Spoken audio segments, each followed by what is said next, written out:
Hi, everybody, and welcome to our panel discussion on the future of open source analytic databases. We'll introduce our panelists in just a second, but I'd like to tell you a little bit about what this is going to be. We have representatives from 4 of the major open source data warehouses, and we're just going to dig into how they work, how they were started, what are sort of new problems that they're solving, as well as a bunch of questions about the future of databases that I hope you'll find very interesting. My name is Robert Hodges. I'm CEO of Altinity. We work most closely with ClickHouse, but we're very interested in databases in general, and so we're delighted to have this presentation today. So as you probably noticed in all the other presentations, this will be recorded so you can come back to it. One other thing, we would welcome questions from the audience. This is a really interesting topic, and if you have questions about any of these databases or the future of databases in general, please feel free to put them in the chat, put them in the answer box or question and answer box, and we'll add them to the conversation. Great. With that, I'd like to invite the panelists. Can you each introduce yourselves? Let's go in alphabetical order. So starting with Alexei. I'm Alexei, CTO of ClickHouse. I started to work for ClickHouse from year 2008 in Yandex. And recently we decided to make a spin-off from Yandex to a separate company that is named ClickHouse. It was just 1 month ago. So I'm happy to meet everyone. Nice to see you. Great. Chinmay? Yeah, hi. This is Chinmay Soman. Thanks so much for having me on this awesome panel. I'm a committer on Apache Pinot, been part of the project since 2018. Currently I'm a founding engineer in Startree, which is building an end-to-end analytical solution on top of Apache Pinot. Hey, I'm Gian Merlino, kind of the same for Apache Druid. I'm a co-founder of Imply, a company that's built around Apache Druid, and I got the shirt on right here, so you can, it's proof. I've been working on Druid since around the time Imply started. It was open source before that, but I came into the project around like 2014. So that leaves me. I'm Tim Meehan. I'm an engineer at Facebook, and I work on Presto. I started working on Presto in 2018, and currently lead a team within the Presto team at Facebook. I am a committer, TSC member, and also chair the TSC for the Presto Foundation. So that's it. Great, thank you all. So we have representatives of 4 databases here. I'm not sure that everybody in our audience knows what they are. What I'd like to ask is, can we go in the same order? Introduce your database, tell us what it is, what problem it solves, and what are the fundamental technologies that make it tick. Just like a minute or two to give people a sense of what it is you're working on. Okay, I'll try to be quick.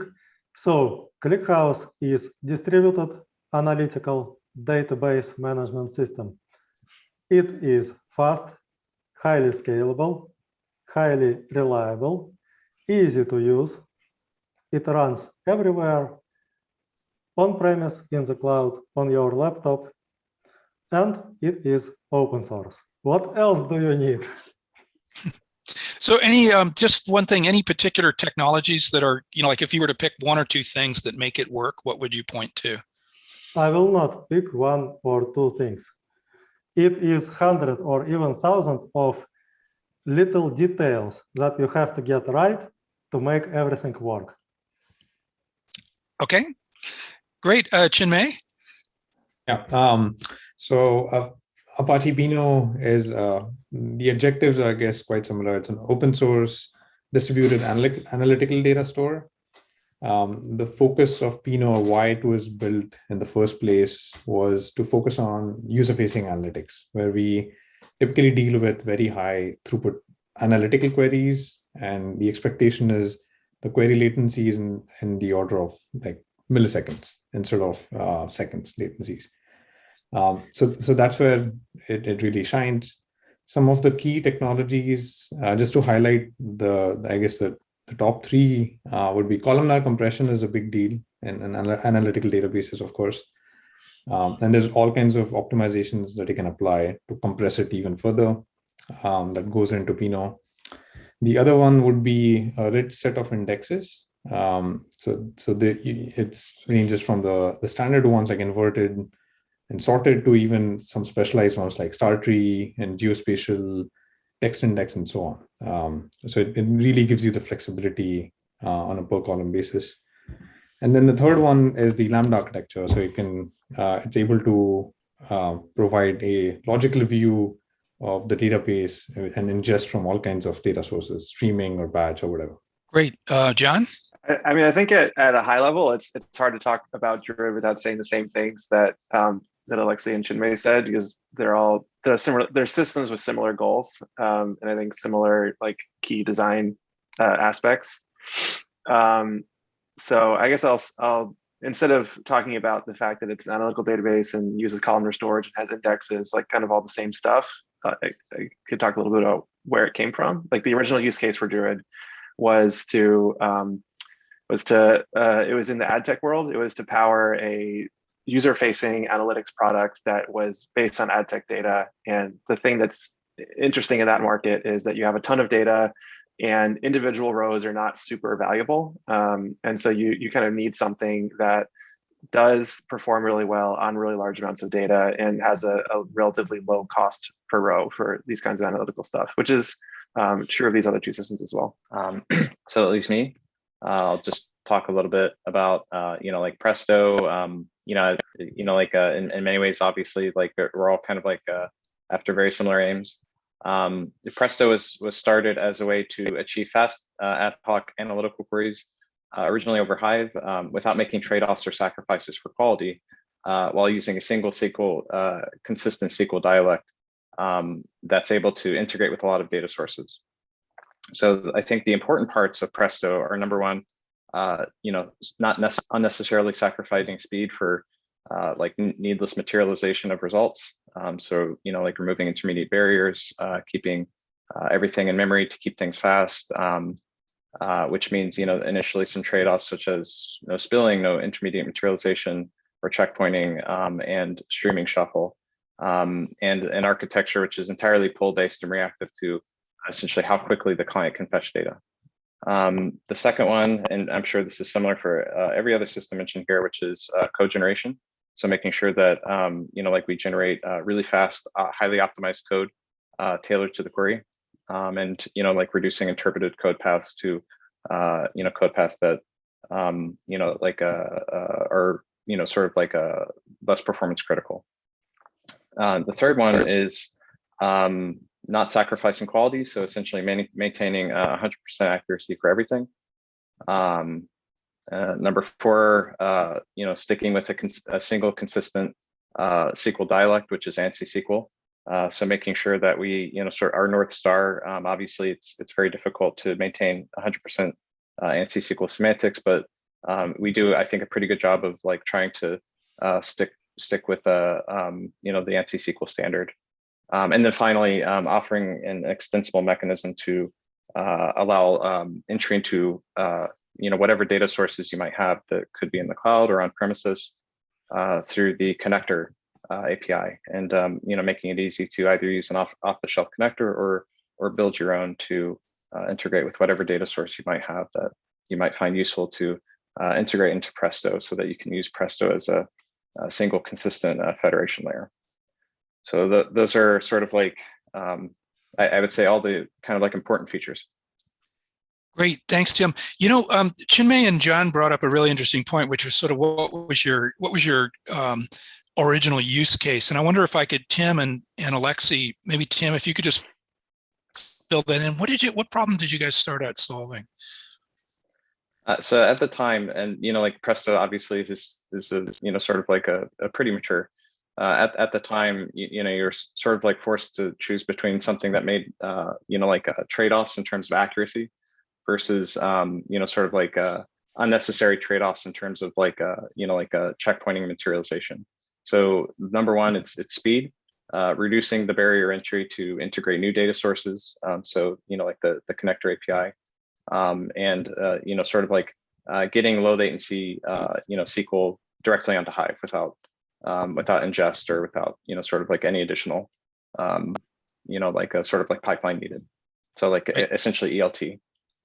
But you weren't focused on a particular business problem or business product. Is that correct? Well, it was founded at Facebook. And so like, essentially the business was the Facebook data warehouse. Mm-hmm. And sort of like, enabling analytics over that data as quickly as possible and allowing quick iteration. Great. Alexei, what was the original use case for ClickHouse?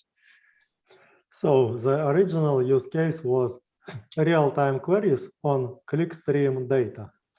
So we were collecting data from multiple websites from the internet. Actually, it's about 10% of all internet traffic. So it is around 100 billion page views every day. And the idea is to perform user-facing analytics on non-aggregated data directly on all these bunches of records. But then we have noticed that many different use cases are actually very similar. So if you have telecommunications data, if you have application logs, if you have some security information events, it is also very similar to our original use case. So we have found that ClickHouse is also applicable. Great, and that's a really interesting point. Like, how did the use cases expand? I wonder, sort of, what did you have to do to support those use cases? Because you were adding features consistently over a period of years. How did you expand the database to support them? There are several directions. So one direction is to support some domain-specific features. So for web analytics data, we have some functions to process URL, functions to process IP addresses. For application performance monitoring, we have multiple ways to calculate quantiles and so on. But another direction is just to make sure that system is actually working smooth on all these use cases. So you can install, you can load data in whatever format. If some format is not supported yet, if some integration is not supported yet, we have to simply add these formats, add these integrations, ensure that everything works, ensure that everything works great, and continue and continue. And it is never-ending story. Great. For the rest of you, in any order, can you just discuss how your projects have grown and what new use cases you're handling now, and what you had to do to the projects to enable them to do that? Sure. I can go maybe in the alphabetical order after Alexei. So as I mentioned, the primary focus for Apache Pinot was user-facing. So for example, any LinkedIn member visiting the site or any Uber Eats user opening the app was firing queries against Pinot. So it had to be scalable and low latency as the primary use case. But over time, we saw people really started worrying about data accuracy on Pinot, especially on the real-time ingestion side, when there were lots of duplicates in the Kafka streams or updates to the data happening in real time. One of the key examples here is from Uber, where I was working before this. And the exec team at Uber was really paranoid about what are the demand supply ratios, gross earnings across different geofences in different regions. And then they really cared if it's 32 or 33. So it went beyond the traditional analytical use case, where it was traditionally Pinot's been append only best effort queries. But since Uber, we had to extend the database to support upserts in real time. So any of the updates happening on real-time data was reflected accurately on the query side. As a result, this also enabled us to start ingesting from CDC data, the change data capture streams from OLTP databases, which also have a lot of updates, either on a row level or a per column level. So adding upserts really enabled like accurate queries and also getting an accurate view of an OLTP database within Pinot and do analytical queries on top. So that's one of the biggest evolutions. And of course, the other ones are, expanding to new use cases like geospatial queries. Recently, we added a geospatial index into Pinot for doing, again, real-time geospatial queries on large amounts of data. I'll stop there. Great. Others, how your use cases have expanded and what you had to do to meet them. I think for us in the Druid world, so like say you mentioned the never-ending story of adding more integrations and more formats and stuff. We also have seen a similar never-ending story with supporting everything that SQL dialects have to offer in all these other databases, which is, it sounds like something that Presto is kind of an explicit goal from day one. We're going to support full SQL. That wasn't the case with Druid. From day one, the goal of Druid was to be super fast for analytic applications and not necessarily to support full SQL. And so there is a never-ending story there of people wanting, one more SQL feature than we have. And so, you have broadcast joins and people want to have sort merge joins. You have those and people want to do a version that works on data that's not pre-partitioned. People want bigger and bigger subqueries. People kind of, want to do these things that are adjacent to what they're doing with their apps. Like people still, to this day, mostly use Druid to build user-facing analytics. But oftentimes people want to do other stuff on the same data set. And that other stuff kind of leads to all these feature requests to add more SQL support. And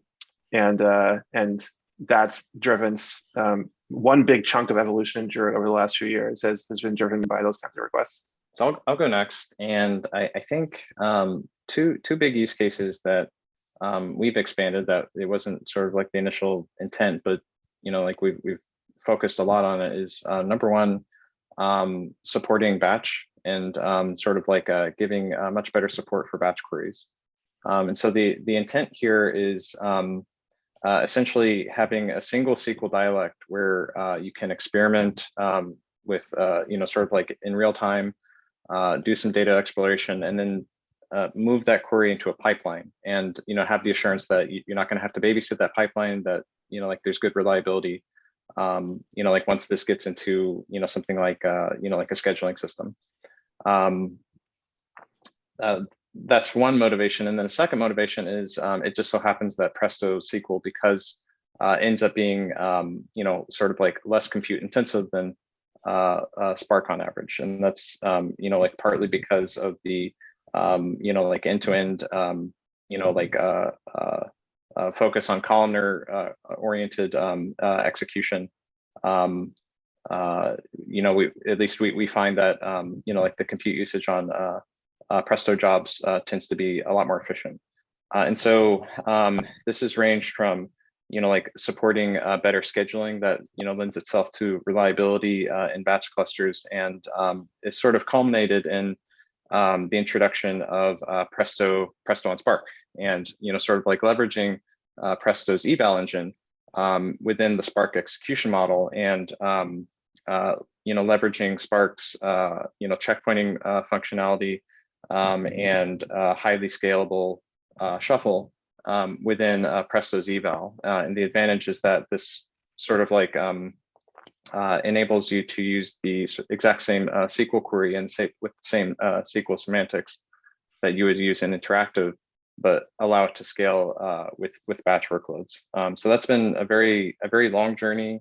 Like we've been focusing on it, I think, at least since 2015, and it's definitely not completed yet. Like there's still like many features that sort of like need to get have improved reliability or improved support, but I feel like we've come a long way there. And then the second one is better support for like high QPS, low latency use cases where it's not necessarily ad hoc analytics. And on that front, we've in particular improved the support over disaggregated storage, and introduced heavy data caching, heavy metadata caching, to give very low latency queries without having to sort of tie your compute and storage, and with the advantage being that so you can scale your storage independent of your compute. So this we call RaptorX. We've sort of like spent several years on this, and like there's more to come with things such as materialized views and disaggregated coordinators to sort of like further reduce some of the bottlenecks on the in Presto, and like enable pre-computed analytics over materialized views. So this is also sort of like in progress, but I feel like we've come a very long way. And the present day RaptorX, which runs over disaggregated storage, beats the performance of our sort of co-located solution as well. Great. Thank you. This actually kind of dovetails with a user question that we got from Max Boschema. And I want to just dive into that because I think it's related. Max says, we've seen data warehouse engines become the place of choice to perform a materialized transformation. So it's the ELT taking over from ETL. So the question is, how do you think about transformation workloads in your database engine, especially given the fact that the focus, at least for 3 of you, and now we hear, for 4 of you, in fact, is to be these, sort of real-time native, sort of low latency databases. How do you think about moving the transformations into the database to support this model, and what have you had to change to make it work? I think that what Tim said is interesting, and is along the lines of some stuff that we've been kicking around in the Druid community. So one of the things that's been kicking around the Druid community for the last couple of years, and I think is pretty close to coming to fruition, is a pretty high class Spark integration. So this the same kind of thing of embedding Druid's execution logic inside a Spark execution system, and it's something that's attractive because Druid's execution engine is something that is not really designed for super long running batch jobs. It's something designed for relatively fast running interactive queries, and there are a lot of little design decisions that kind of make it very good for interactive queries and not that good for long running batch jobs. And so you can kind of imagine a couple ways of doing transformations inside the system. You can imagine building an execution engine in Druid that actually is good at batch jobs, which is kind of like the Druid maximalist approach. Like everybody should use our system for everything, which is like fun to think about, but like the Spark people already did that. So integrating with Spark seems like a good thing to do right now. So Chinmay and Alexi. Yeah, I can add a little bit to that. So I think, I totally agree with John. Integrations with something like Spark or Presto makes a lot of sense here. We can push down some of the complex transformations to the engine rather than have them do on the compute side. That definitely adds advantages. I'll also add, for example, what Druid has done with joins. I think that's great. Historically, people materialize data and then push it into these kind of real-time systems and then just reduce the overhead on the query side. But now more and more you see things like joins being performed natively in these databases. So I think Druid and ClickHouse are doing that already. Pinot is catching up in that front. But I do feel this trend will continue where you can expect to see more complex transformations, whether it's joins or approximate query support. A lot of these things will be natively supported and then leveraged by external compute engines like Presto and Spark. The question about transformations, actually it depends on what transformations do you use.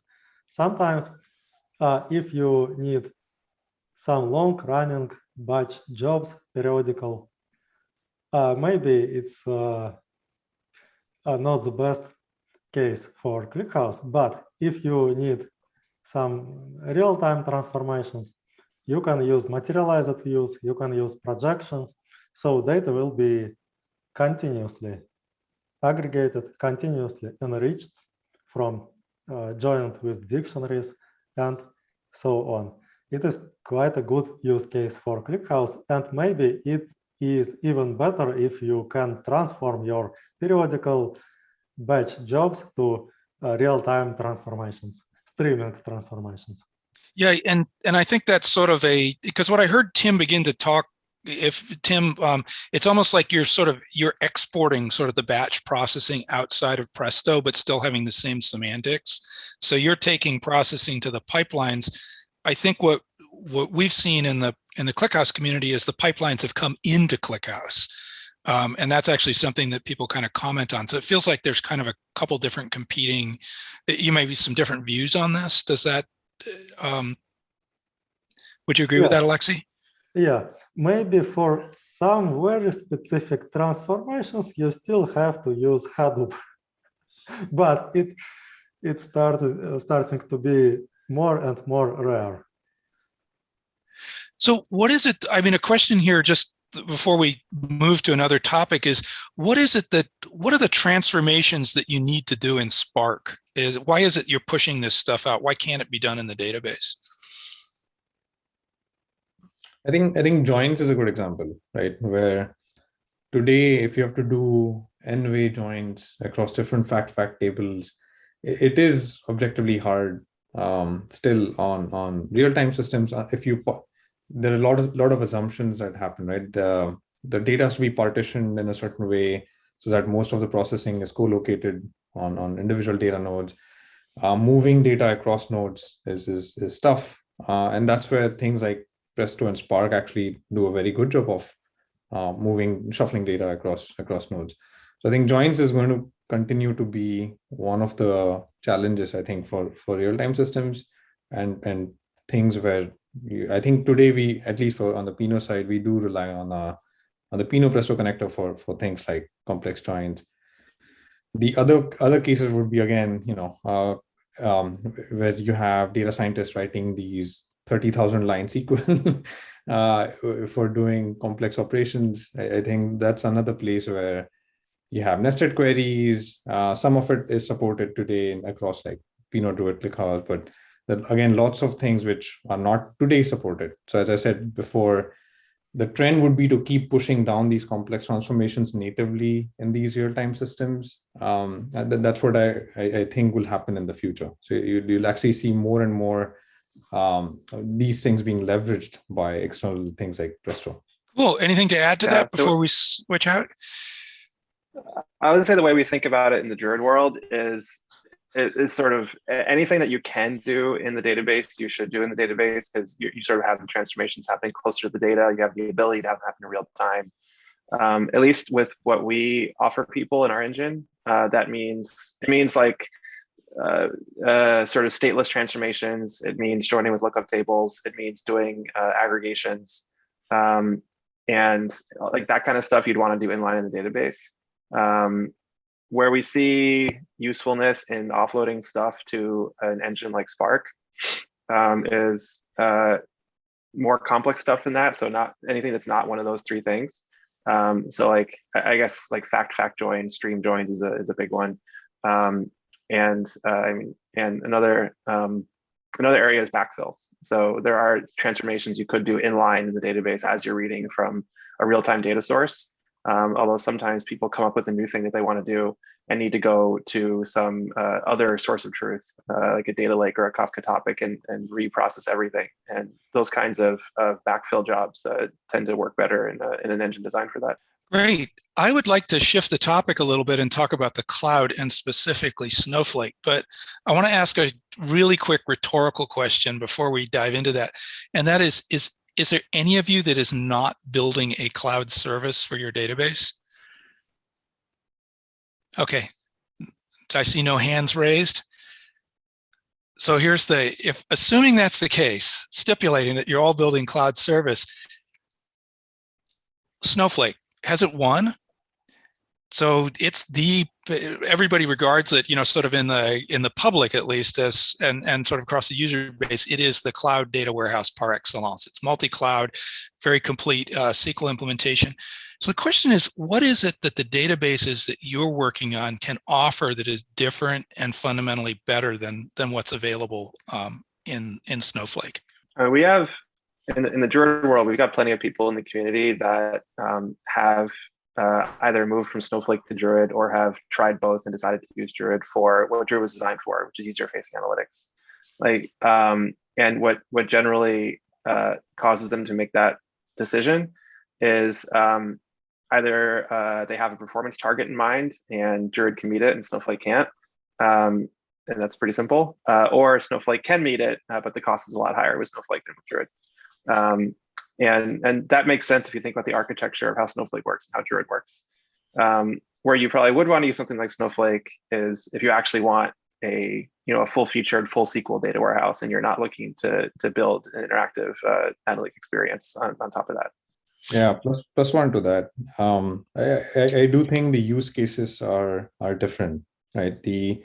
Traditionally Snowflake has been used by business analysts. Over the years, we see like pretty much everyone who wants to make a decision wants to use a real-time analytical system, and I think that's where these specialized systems will help. So, for example, the public numbers of Snowflake suggest they do 1 billion queries in a day across 4,500 customers, which is on an average of 2.5 queries per second per customer. But if you look at something like the one Pinot table at Stripe is doing 200,000 QPS. So the scale is just completely different from what Snowflake is typically used and what something like Pinot would be used. Not to say you couldn't. I don't know if there's any theoretical obstacles for achieving that on Snowflake, but certainly the cost will be very, very high, as Gian mentioned, because of the difference in architecture. So yeah, so for user-facing personalization, machine learning feature stores, these are the cases where I don't think something like Snowflake can compete with. And just to expand on that, John, you mentioned what is the difference in the architecture that you see as being, say, durably different from what Snowflake does? Well, it's funny you say durable because I guess with enough engineers, nothing is durable. Right. But I think things that do kind of get to the heart of how systems are designed is I'm actually kind of curious. I don't mean to put you on the spot, Tim. I'm kind of curious from like the Presto angle how you see it, because you probably see Snowflake differently than the three of us would. But I would say from our perspective in the Druid world, Druid is we do store ingested data on cloud storage, but we don't query it out of cloud storage. We store it there as sort of like a way to exchange it between servers, a way to do disaster recovery, a way to support elasticity. But when we're querying data, we're always querying it locally from the actual data servers, and we kind of design the data format in a way that has that in mind. So our data format is not designed for sequential reads, it's designed for random access. And so there's these indexes, there's dictionaries, we're kind of skipping around a memory map file all the time.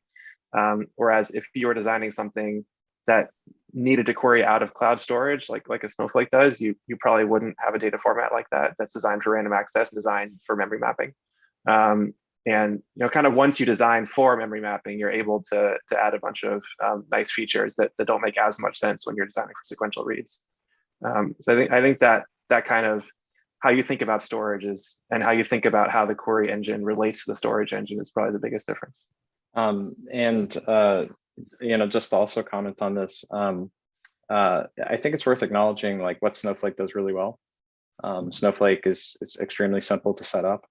And this is very appealing, obviously to many businesses who don't have engineers to help them maintain their service. That being said, so like I feel like it's worth acknowledging like adaptivity and some of those features that Snowflake kind of like has out of the box. That's something that like we're also sort of like building into Presto, and I feel like that's worth learning from.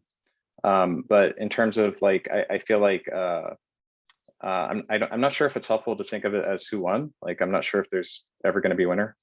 But I do think that number one, the future of like open source will always be important for the future of analytics and databases. I don't ever see that going away. So I do picture the future being sort of like integrating multiple of these technologies as needed in your warehouse. And that's where, like Presto, obviously, with its extensible connector mechanism, can support almost any kind of deployment, either purely on S3 or with particular data sources that are purely on-prem, and doesn't require you to ETL into any particular custom format. We use sort of like however the data is stored. And then finally, I think it might also boil down to cost. So like not everyone wants to sort of like pay the cost associated with that. Alexei, you're new to this business, but what are your thoughts about that?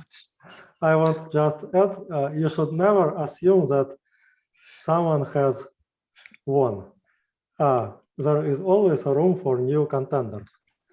And if you look at the companies before Snowflake, you might say that maybe Redshift have won, maybe Oracle has won, but companies become big and they started to miss the new ideas, and they started to miss the new contenders.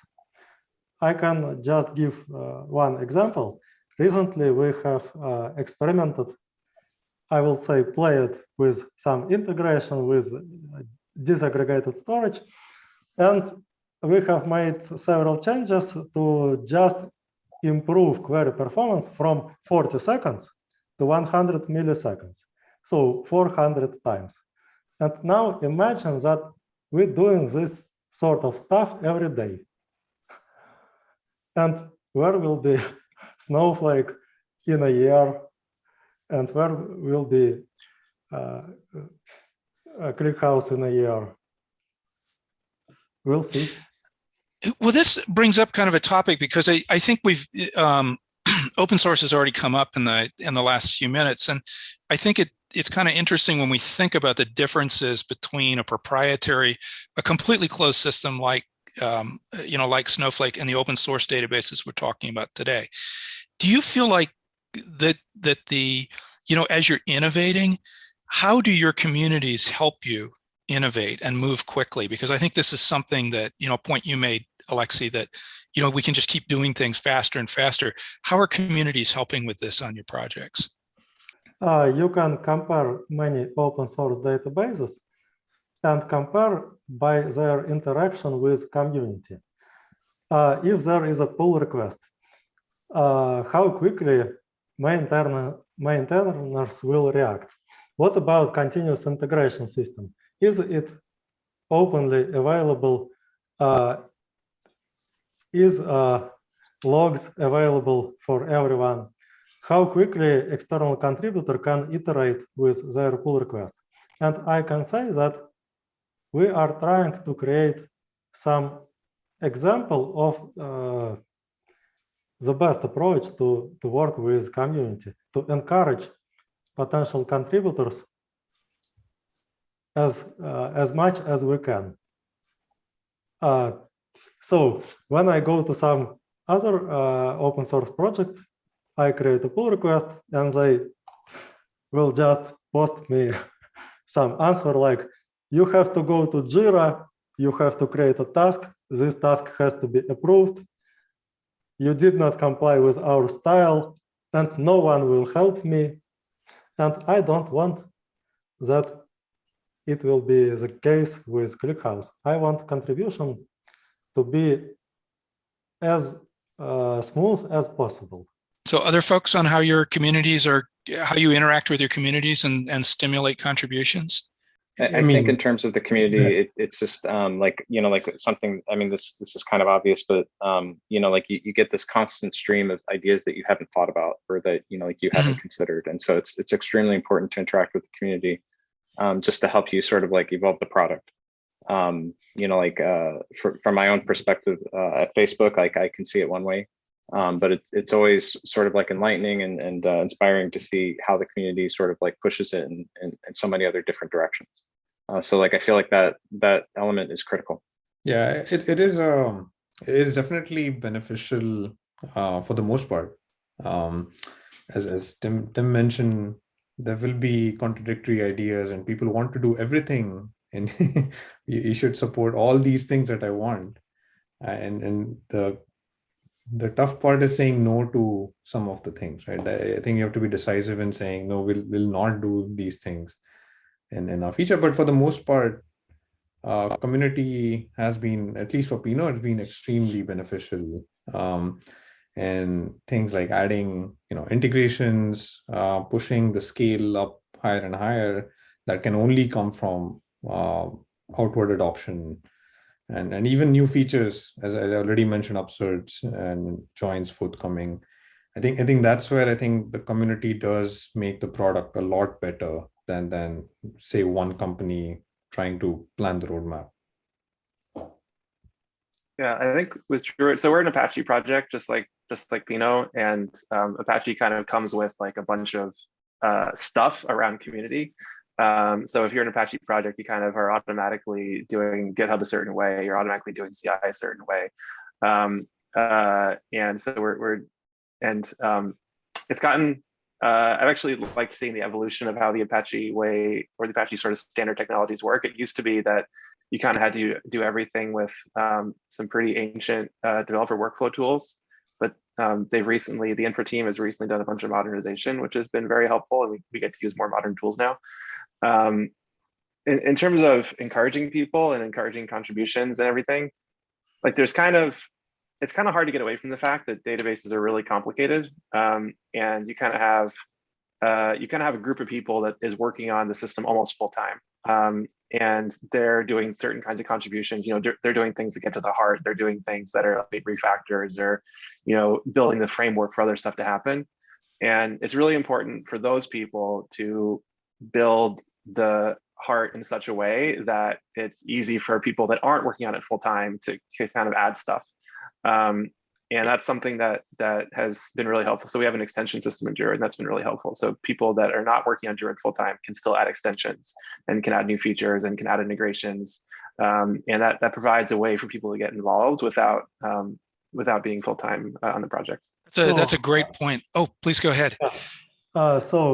Quite frequently there is a story that I see some pull request from a new contributor, and I see that it just started to solve some task, but it is just 10% done. And I have to do 9% of efforts to finish it. I'm trying to help this contributor. It is 20% done, 30% done. Then I just decide that I can merge it by myself by writing this remaining 70%. But I want to make the impression of that contributor that actually he or she has made 100%. And this is that work, and he or she can be proud of this work. And it works because on the next day, I see in Twitter that some tweet with the message, I am ClickHouse contributor now. My pull request is merged, and I'm very happy about it. Great. So speaking of cloud, I said, has Snowflake won? I want to ask another variant on that, which is you hear a lot of people just saying, hey, everything's going to the cloud, and there's not going to be. Is that really true? Do you guys think of your database, when you're thinking about and looking at the way people in your community are using your projects, is everything moving to the cloud? And if not, what are the cases where do you see a balance emerging? And how are your projects accommodating that? So almost everyone is moving to the cloud, but not everyone. And if everyone will move to the cloud, who will build the next clouds? And I think that technologies should not be cloud only. Technologies should not be locked into cloud. So they should be cloud native, but not cloud only. Any other thoughts on this balance? Yeah, I mean, we do see more and more, whether it's a community or customers, the majority ask is cloud native. And across not just AWS, so that's the other headache to deal with. Yeah, I mean, I plus one on that what Alexi said. Not today, it's definitely not 100%. There are 20% customers who are still on-prem. So there's lots of challenges in how do you containerize your services? How do you think about cluster management across all these different environments? Security is another big deal, especially even within a cloud environment. You have to think about VPC, multi-account, or sometimes you have, the applications querying databases are on-prem, and then your service is on the cloud. So all kinds of security things to deal with, and the egress costs for when you're ingesting data or querying data out. All kinds of things are complicated today. It would be nice if everyone was in the cloud today. That would simplify how we build our systems, but I think there's lots of time to get there. I think the way you think about the way you answer that question, I think has to depend on what you mean by move to the cloud. Like, do you mean that everyone is moving to cloud-based infrastructure, or everyone's moving to cloud-based services and software? And I think that cloud-based infrastructure, definitely yes. I mean, the operating system, like the Unix-based operating system, has been super successful. Like when I'm writing the storage engine for Druid, I don't have to worry about disk blocks. I don't have to worry about memory access, like how to actually manipulate that kind of stuff. I can just memory map things, and the OS will handle it for me. And it does a really, really good job. Like the cloud version of that, the infrastructure version of that, infrastructure kind of always gets standardized before applications do. And the concept that we should be able to launch new computing resources on demand, and that we should be able to have object storage that's disaggregated from the compute, like those are concepts that are really, really powerful and really, really widely adaptable. And like I do think that if you have an organization that's not willing to embrace those concepts at the infra level, that organization is going to get left behind by applications. But at the same time, I don't necessarily think that everyone's going to be using software as a service for everything. I think a lot of people are going to be deploying their own apps on cloud infrastructure. Yeah, and so just to follow up on that, we talk about cloud and cloud native. Now, usually when I say cloud native, I mean Kubernetes. So is there a distinction between being in the cloud versus being on Kubernetes, and is it relevant for your databases? What I really mean here is, going to the cloud, does that mean that everybody goes to Amazon or GCP or Azure? Or is it that everybody goes to cloud native, or that there's still like a substantial fraction of apps that run on Kubernetes and then are actually portable across these environments? How do you see that? Do you see that playing out for your products in a meaningful way? It is helpful to get the system in Kubernetes, but it is not enough, because there are many different cloud services that you have to integrate. And different cloud providers have different services, and you have to integrate with all of them. So there's one example I have from my previous company, Uber. And typical Uber style, they build everything in-house, as do most large corporations. So they're not big Kubernetes adopters, but they do run stuff in cloud. As Gian was saying, there's a difference between the infrastructure and then things on top. Although Kubernetes is infrastructure, Uber decided to build its own. So for a product, for our own product, and for the greater adoption, Kubernetes is not the be all end all. I think it's definitely the majority, but we do see the need to build on top of a more generic compute infrastructure across different organizations. Great. Yep. I think the important. Please go ahead, Tim. Just to add, I think like the important thing is containerization, the ease of containerization, and then sort of like the principles of scaling, and like that sort of like dovetails very nicely with this cloud native architecture that like we're discussing. And so like it's not Kubernetes is like one terrific kind of like battle tested way of containerization, and like includes a lot of features that are very helpful, but it's not required. And like this in the same way, like moving into like a S3 or other external storage, like that. Having APIs that are flexible, that can sort of like take in all these different external storage services and do it at low cost with sort of like minimal egress, I think is extremely important. So I think the direction is sort of like driven, not just by economics, but also by sort of like the need to scale as like demand for compute continues to grow. Speaking of scaling, another question from the crowd, again from Maxime. Are there database benchmarks that you think make sense for this generation of engines so that people using them can understand what the trade-offs are? Yeah, your own data, please. Yeah. I beg you. The best benchmark is your production workload. Yeah. You can try different benchmarks, but the truth is in your production. Yeah, so it's that has to be the way to do it. I mean, I think one thing I've learned in this, just as a technologist in this area, the number of things that can have a really big effect on performance that may seem small is just so huge that it's super important to test in your own data. And the benchmarks that you might see online are, to the degree possible, try to ignore them, even though we publish them. Everybody publishes them, but try to test on your own data. Right. I guess we can't really help ourselves. So it does bring, we're running up toward the top of the hour, but it kind of gets into a question I did want to ask. So, to load your own data, obviously you need to make it, or to test your own data, you obviously make it easy. You need to make it easy to load it. It brings up the question, as you look at your projects, can you think of like, what is the one single thing that you feel like you need to do to make your database easier for people to use?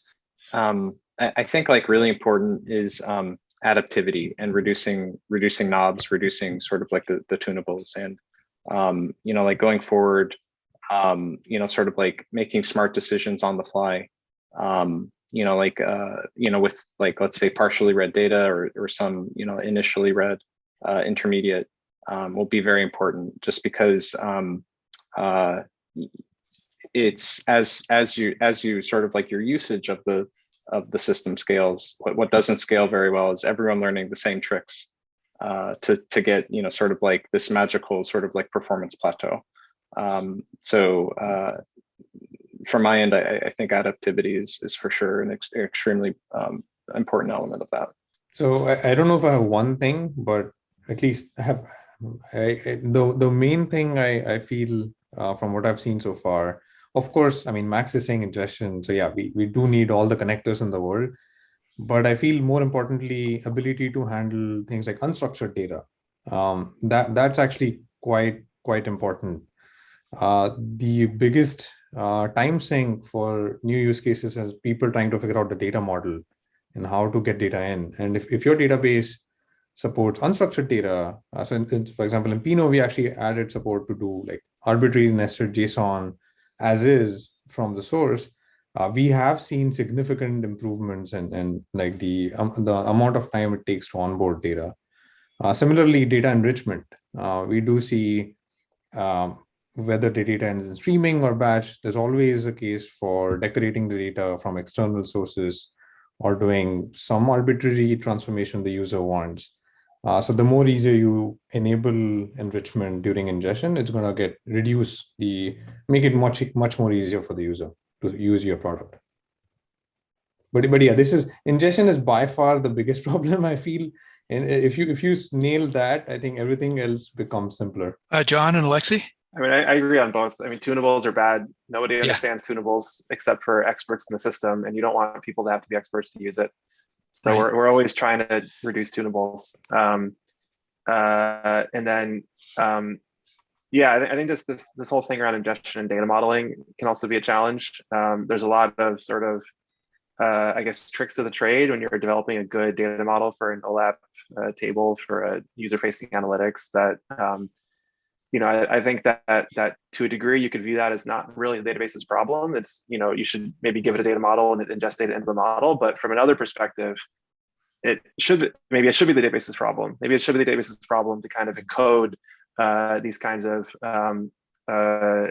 what experts in the world know about how to make a good OLAP model, and sort of guide people towards making good decisions around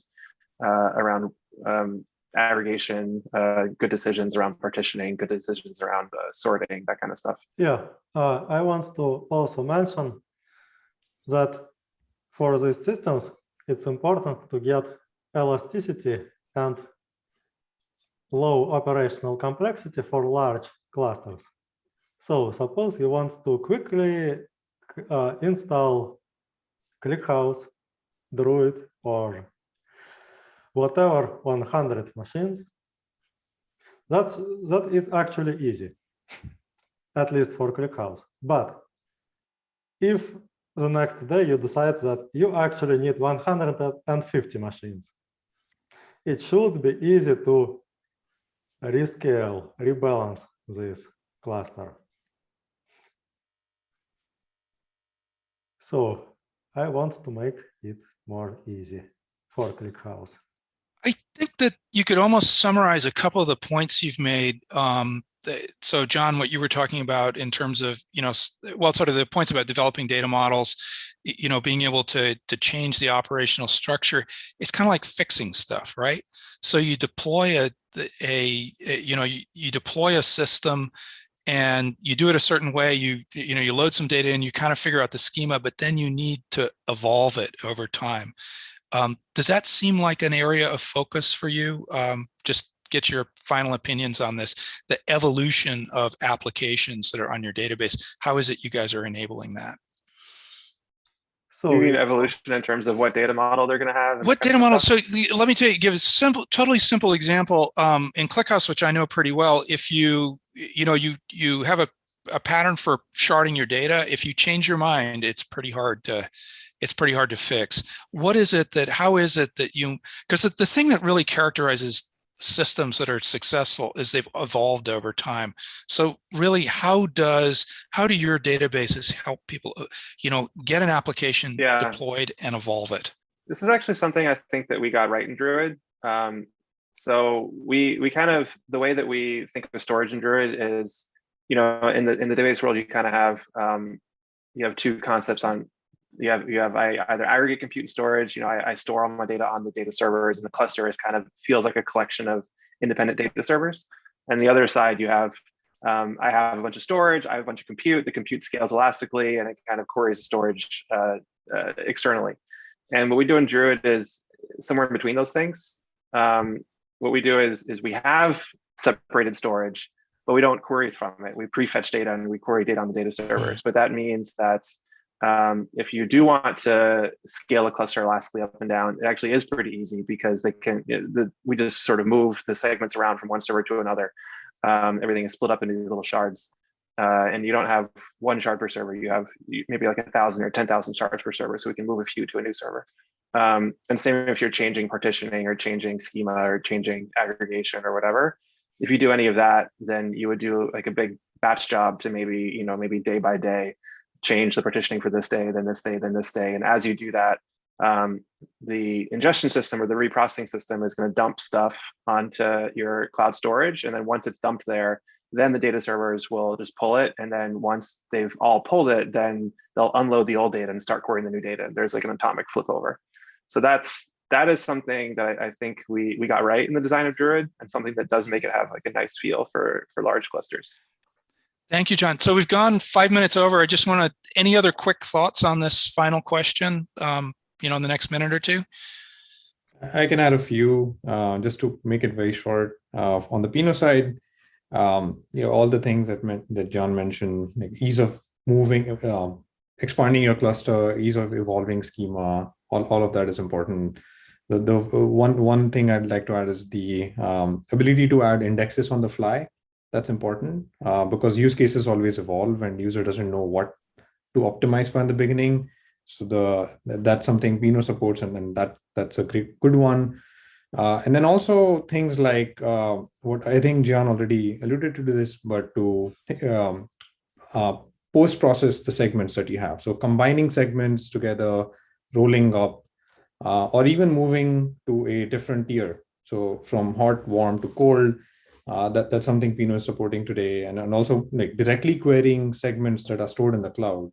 All of that, all these things come in as a evolution of an application of a use case. So those are all very important. Alexi, Tim, any final thoughts on this topic?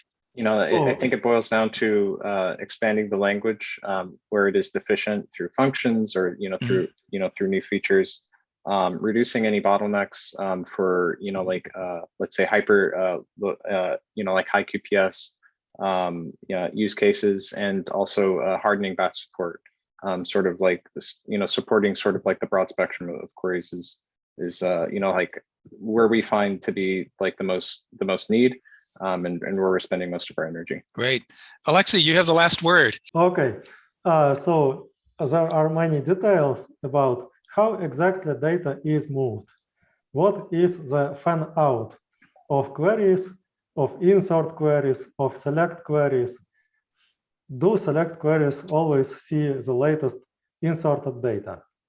What are the number of micro shards, micro partitions for every server? How does it affect performance? And so on and so on. And we have to constantly solve these details. Great. Okay, well, it's been an incredible pleasure having all four of you together on this panel. I'd like to thank our audience for their active questions. Really, really great. I feel like this is something that we need to do in person next time, and because it could go on for a while. So we could have a whole conference on this, actually. So thanks again, everybody. Thanks to the audience. Love the questions. Feel free to come out to the lobby and ask further questions. We'll see you at the next conference. Thank you very much.